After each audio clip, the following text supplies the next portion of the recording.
안녕하세요. 네모와 정치의 문은영입니다.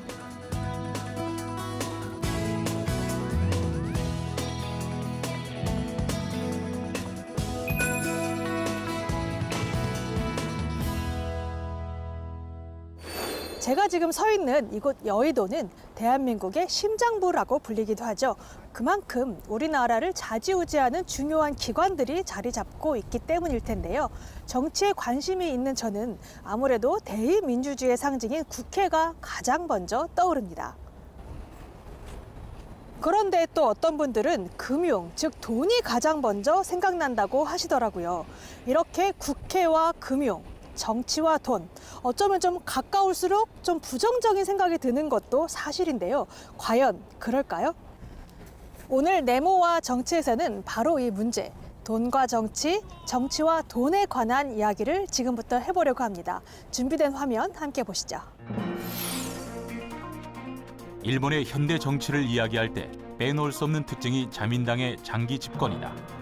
1955년 자유당과 민주당의 통합으로 탄생한 자민당은 여러 파벌의 실력자를 총리에 앉히며 당내에서 세력을 교체하는 방법으로 정권을 지켜왔다. 장기 집권 여당은 전후 비약적인 경제성장 시기를 거치며 관료와 기업을 우대했다. 정관재계는 철의 삼각형으로 불리며 주요 정책을 함께 실행했지만 정경유착이라는 폐해를 만들어내고 말았다. 그 가운데는 일본의 정치 지형을 바꾼 대형 스캔들도 있었다. 1988년에 밝혀진 리크루트 사건이 대표적이었다. 리크루트는 취업 정보, 부동산 정보를 제공하던 기업으로 계열사의 미공개 주식을 정관계 인사에게 싸게 제공, 주식 공개 후 거액의 이득을 취하게 했던 뇌물 사건이었다. 당시에 나카소네 총리를 비롯해 수많은 정치인이 연루된 정치 자금 스캔들이었다. 화난 시민들은 정치 개혁을 요구했고 일본은 중선거구제에서 소선거구제와 비례대표 양립제도로 선거제도를 바꾸었다. 그러나 정경유착의 악습은 오늘날까지도 쉽게 끊어내지 못했다. 우리나라 역시 정경유착이라는 오명에서 결코 자유로울 수 없다. 대한민국 최초의 정경유착 사건은 6.25 전쟁이 한창이던 1952년의 중석불 사건이다. 중석불이란 중석, 즉 텅스텐을 미국에 수출하고 벌어들인 달러를 말한다. 이 자금은 기계나 선박 같은 산업자재 수입에만 쓸 수 있었으나 정권은 중석불을 국내 상사의 특혜로 불화했고 이들 기업은 곡물과 비료를 수입해 가난한 농민에게서 큰 이익을 거두었다. 이익의 상당 부분은 다시 정치권으로 들어갔음은 물론이다. 이후 우리는 민주주의를 한층 성숙시켰지만 정경유착의 고리 끊기는 아직도 숙제로 남아있다.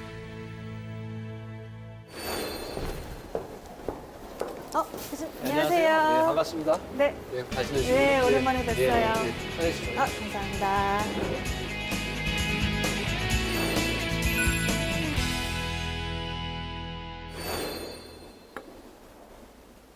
교수님, 오늘 돈과 정치에 대해서 이야기 나누고 있는데요. 앞서 보신 영상처럼 그 정경유착이 우리 사회의 발전을 가로막고 있는 고질적인 병폐라고 많이 말들 하는데, 그런데 정경유착, 과연 어떤 점이 문제가 되는 걸까요?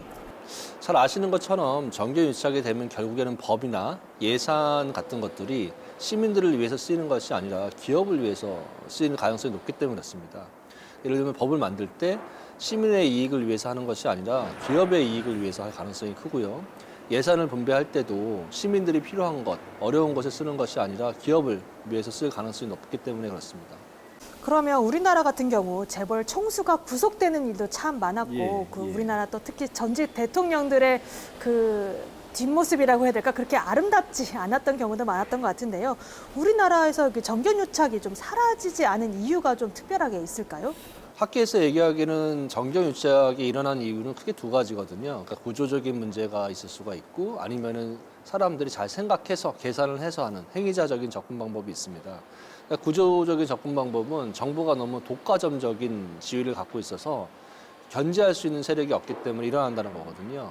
그리고 행위자적인 접근 방법은 뭐냐면 사람들이 계산을 한다는 거예요. 제 부패를 했을 때 걸릴 가능성하고 걸린 다음에 얼마나 처벌을 받는지 계산을 해서 부패를 한다는 것이죠.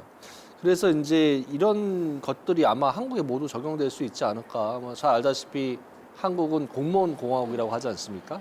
그래서 공무원들이 너무 많은 힘을 갖고 있고 그래서 일어나는 것이 아닐까 생각을 하고 또한 걸린다 할지라도 걸릴 가능성도 별로 없고요. 걸린다 할지라도 처벌받는 경우가 그렇게 많지 않았거든요. 특히 재벌총수 같은 경우는 사면을 받았기 때문에 그렇게 많은 사람들이 처벌받지 않기 때문에 뭐 해도 큰 문제가 발생하지 않는다. 아마 이게 한국에서 발생하는 정경유착의 이유지 않나 생각이 듭니다. 그렇다면 이 정경유착을 근절할 좀 못하게 막을 방법은 없을까요? 글쎄요, 여기 뭐 아주 원론적인 얘기긴 하지만 결국에는 권력 분립하고 감시 체제를 강화할 수밖에 없다라는 거죠. 뭐 권력 분립이라고 예를 들면은 국회 예산권이 있지 않습니까? 근데 예산권이 있지만 국회가 할 수 있는 것은 지금 정부가 준 예산에 대해서 심의할 수 있는 권한밖에 없습니다. 또 이 심의할 수 있는 권한도 일정한 시간이 지나면 국회 본회의에 자동 상정되기 때문에 국회의 힘이 너무 미약하다라는 거죠. 그래서 결국에는 예산 법률주의, 예산을 국회가 직접 편성할 수 있는 권한이 되면 조금 견제가 되기 때문에 부패가 줄지 않을까 생각이 되고요. 그래서 지금 감사원 있지 않습니까? 지금 헌법 개정안이 나오고 있는 바와 같이 감사원을 독립기구로 만들든지 최소한 국회 산하에 둬서 정부에 대한 견제를 좀 강화시켜야 된다고 봅니다. 네, 교수님 말씀처럼 정경유착 발생 배경이나 역사 좀 길긴 하지만 아예 근절할 방법이 없는 것은 아니네요.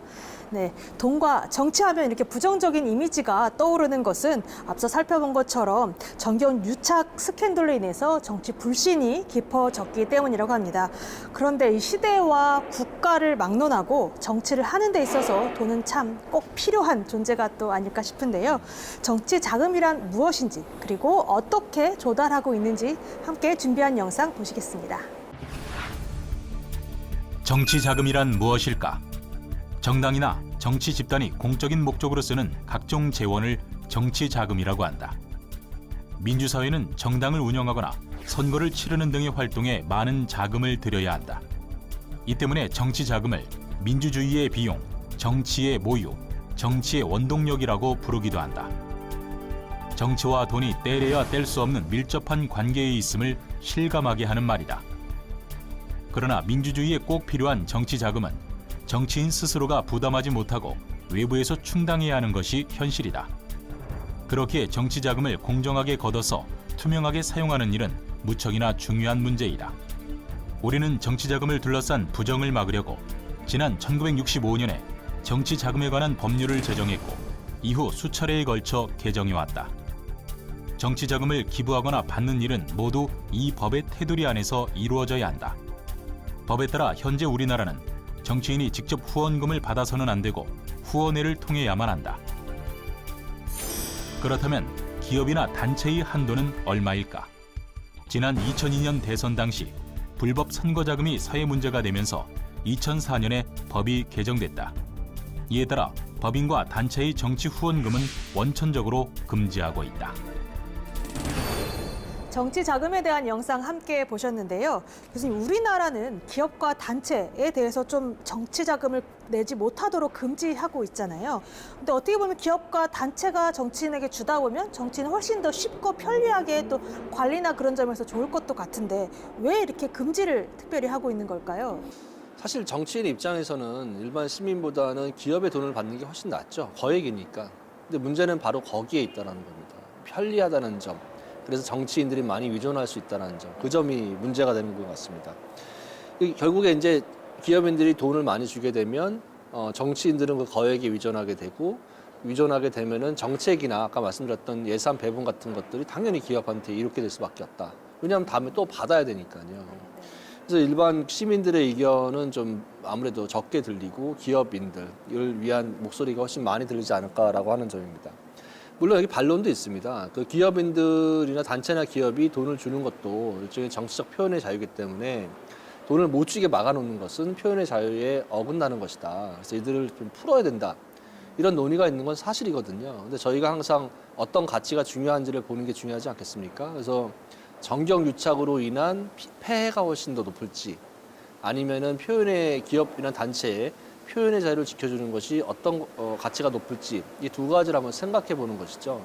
이렇게 봤을 때 저희 정치나 판례에 의하면 아무래도 기업의 표현의 자유보다는 정경유착으로 인한 폐해 가능성이 높다. 이쪽에 무게를 두고 있는 것 같습니다. 그래서 기업이나 단체에 정치자금 기부를 금지하고 있는 것입니다. 그렇게 말씀 들어보면 예전에 허용했는데 중간에 지금 금지를 한 상태인데 그럼 앞으로는 좀 기업과 단체도 정치자금을 낼 수 있도록 허용해 줄 수도 있도록 변할 수 있겠네요.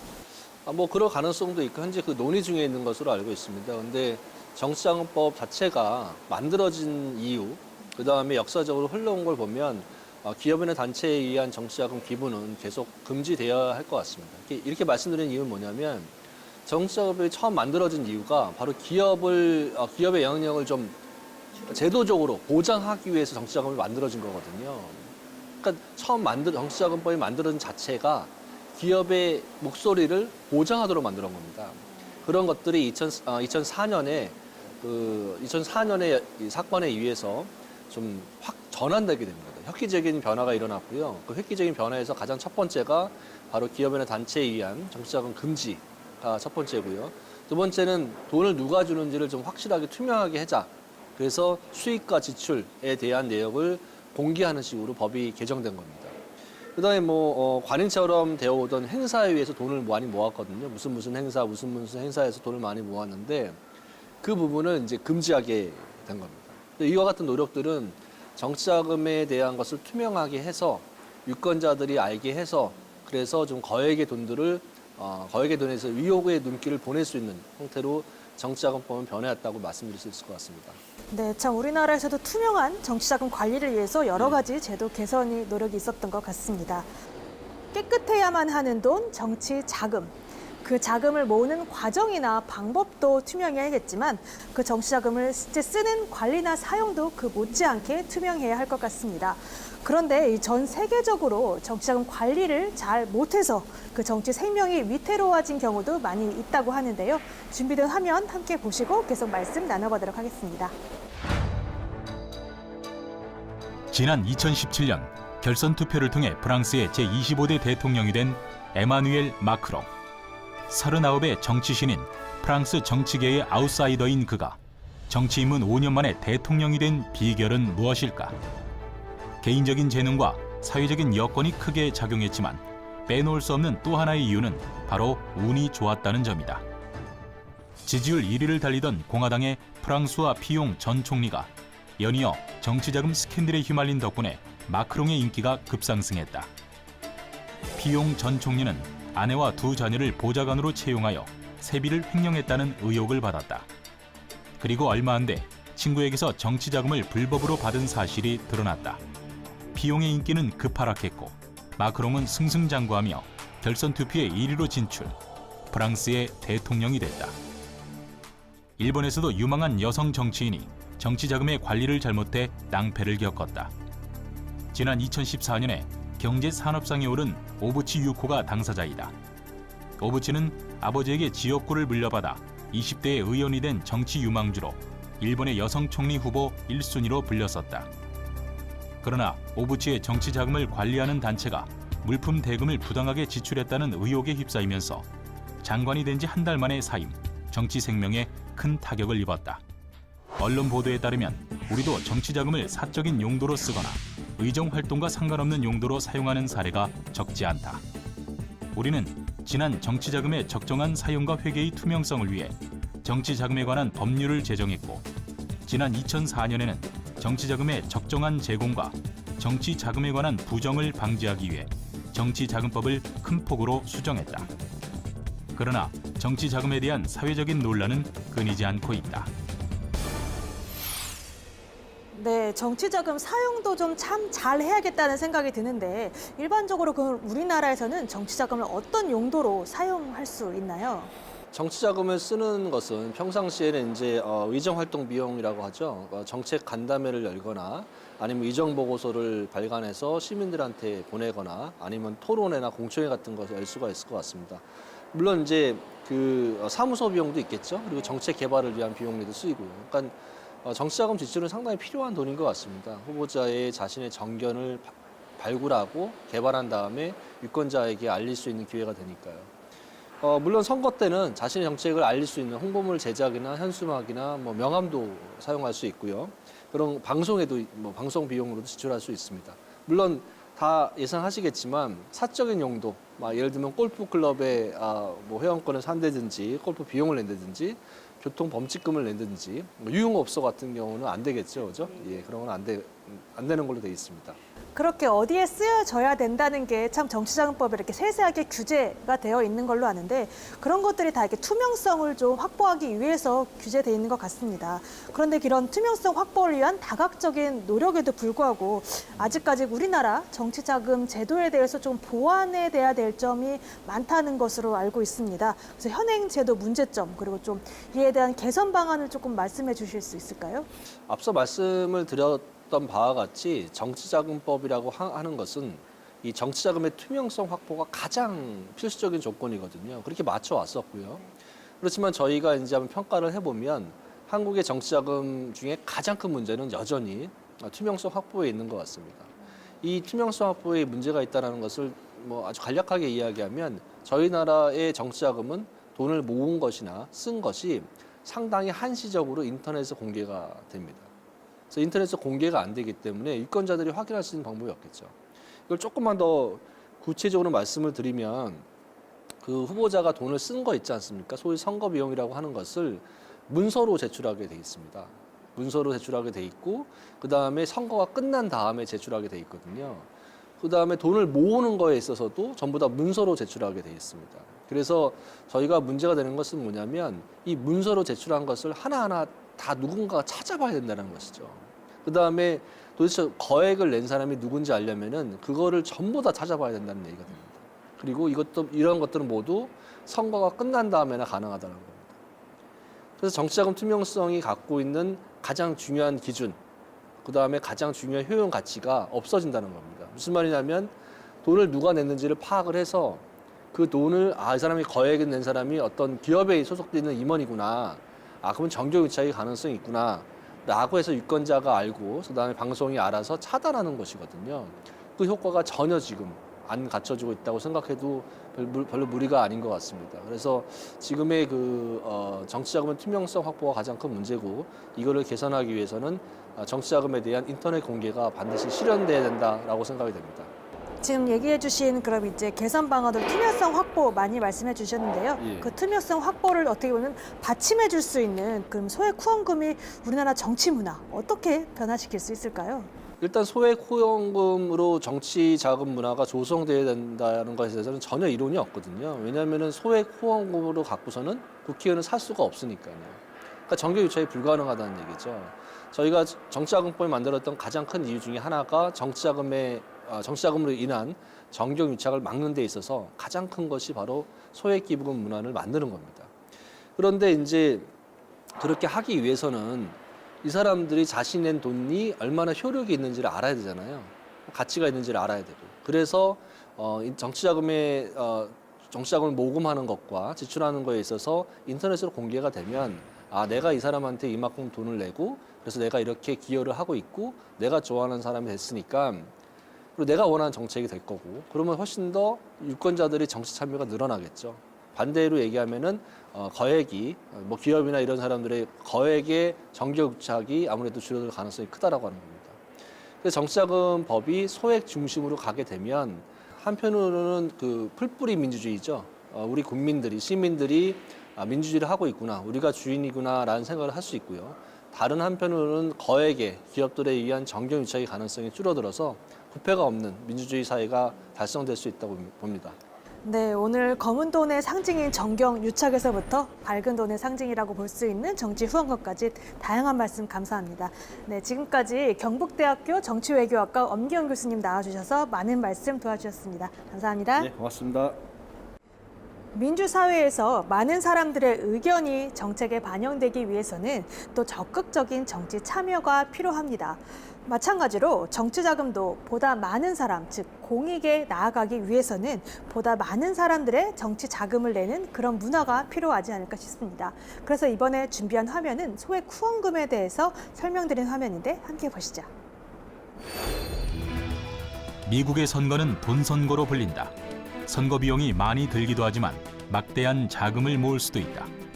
특히 무제한 정치자금 기부가 가능해서 선거 때가 되면 부자들은 자기가 지지하는 후보를 돕기 위해 막대한 자금을 후원한다. 이를 두고 합법적인 뇌물이자 미국 정치의 독이라고 비판하는 목소리도 높지만 막대한 선거 자금을 외면할 후보는 많지 않다. 그러나 2016년 민주당 대선 후보 경선에 나온 버니 샌더스 상원 의원은 달랐다. 샌더스는 거대 기업과 부자들의 무제한 정치 자금을 거부하고 시민들이 내는 소액 후원금으로 선거를 치르겠다고 밝혔다. 결과는 기적적이었다. 250만 명의 시민이 평균 27달러, 하나로 약 3만 원의 정치 자금을 낸 것이다. 지지율이 채 5%도 되지 않던 무소속의 후보 샌더스는 풀뿌리 정치 자금 덕분에 힐러리 클린턴과 민주당 대통령 후보 자리를 놓고 끝까지 경쟁할 수 있었다. 우리나라도 유권자의 의식이 높아지면서 소액 정치 후원금 제도가 점차 자리를 잡아가는 중이다. 시작은 지난 2002년 새천년 민주당 대선 후보 경선이었다. 당시 노무현 후보의 지지자들이 소액 정치 후원금을 모아주며 정치를 대중의 관심사로 끌어냈다.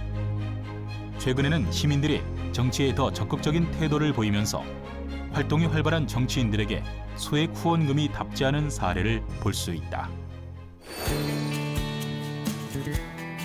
투명한 정치의 디딤돌이 되어줄 정치 후원금. 대한민국 국민이라면 누구나 정치 후원금을 내실 수 있습니다.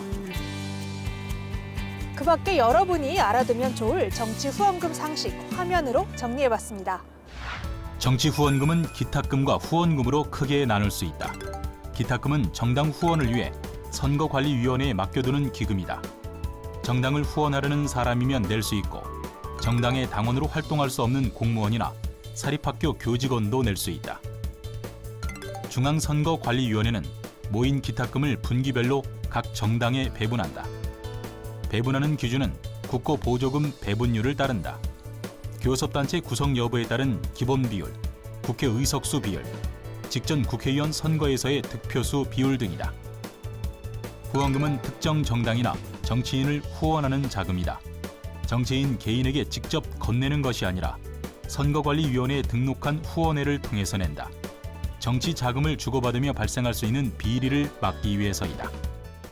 후원금을 낼 수 없는 사람도 있다. 정당의 당원이 될 수 없는 공무원이나 외국인 등이다. 법인이나 단체도 후원금을 내지 못한다. 한편 정치 자금을 내는 방법은 후원회 계좌나 기탁금 계좌로 직접 입금하는 방법과 정치후원금센터 홈페이지를 이용하는 방법이 있다. 정치후원금센터 홈페이지를 이용할 경우 신용카드, 휴대폰, 간편 결제 등 여러 방법으로 후원금을 낼 수 있고 신용카드 포인트로도 후원이 가능하다. 정치후원금 기부는 연말정산 때 10만 원까지는 전액 세액 공제를 받는다. 10만 원을 넘는 금액은 비율에 따라 15%에서 25%까지 세액 공제를 받을 수 있다.